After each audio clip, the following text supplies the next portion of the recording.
Okay, today what I want to talk about is how to paint the look of gold without using a gold paint. So I've been waiting for a nice day. It's going to be overcast this afternoon, so this is all the light I've got. So we'll begin by using yellow ochre, and I'm going to be painting in these areas here.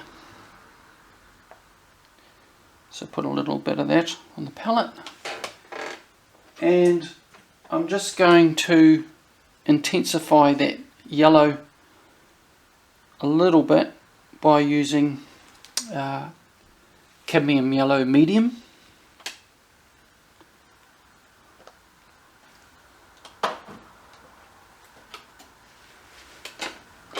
And so I'm just going to take a little bit of that and mix it into my ochre.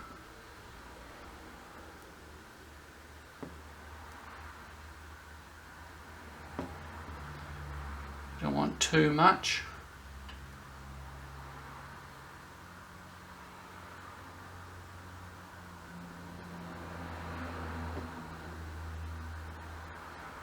That seems about right.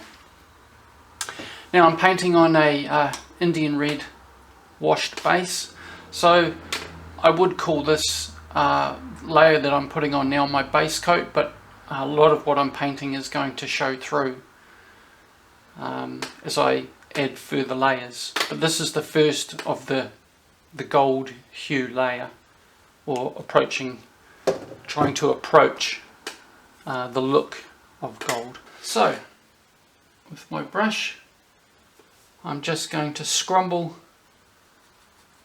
I'm not going to paint it opaquely, I just want to spread it on as a thin layer.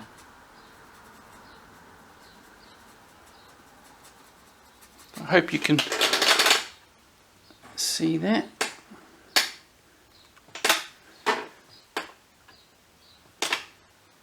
I'm just really just rubbing it on, almost like burnishing, I think it's called. Now I know you're not going to want to watch me do the whole thing, so once I've done this and I'm ready to do the next layer, once this is dried, remember this is oils, so I'm going to have to leave this. For about 2 or 3 days and then come back to it.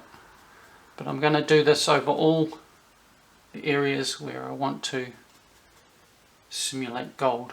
So that's here, here, up in here. But you'll see as we go along.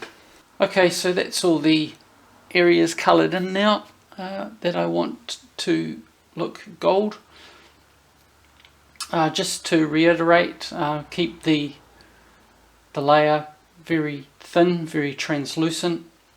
As you can see, my drawings down here still showing through very strongly, and I'll be using those to create depth and relief later on. Also, it's very hard on your brushes. I don't know if you can see, but those brushes are now totally worn out. So when you're doing this sort of thing, this scrumbling, make sure you use an old brush and not a brand new brush, because you're going to be throwing it away if it's a large area after you've finished. So I'll let that dry now and we'll come back to it later. So in this next section I'm going to add some shadow, and I've added some Dyke Brown to my yellow ochre.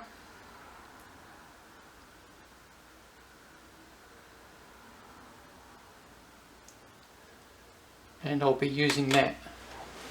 Once again I'm going to do the same thing where there are areas of shadow.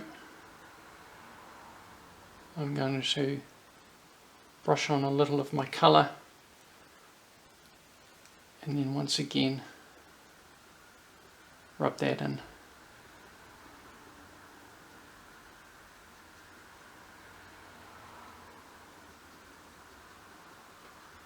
and that's going to provide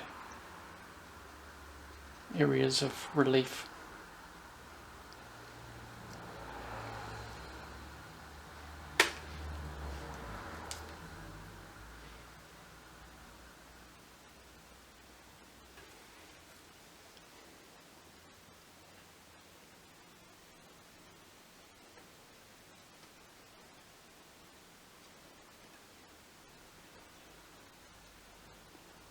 So we'll come back again when that's all done. Now you can see that I've added the relief in the pattern, and I've also started to lighten it up. I'm going to lighten it a lot more, so I'll be using titanium white, yellow ochre, and a little touch of cadmium yellow. Okay, so as you can see, I've gone ahead and done a lot of the relief work around the necklace and started on the plate in the background. Today it's just a continuation of that, adding more titanium white and yellow ochre over this area, and just darkening up the shadow areas with a little mixture of Indian red and raw umber and Indian red, and just continuing to build up the layers and separating the light and dark areas. Okay, so there you go, that's done. At some point you have to stop and say you've finished with it, and you've done really as much as you can do. I did tend to overwork this area a bit too much, so it's ended up a little bit too flat for my liking. But try and keep your mid-tones and your dark tones translucent, and your white opaque. And overall I'm happy with it.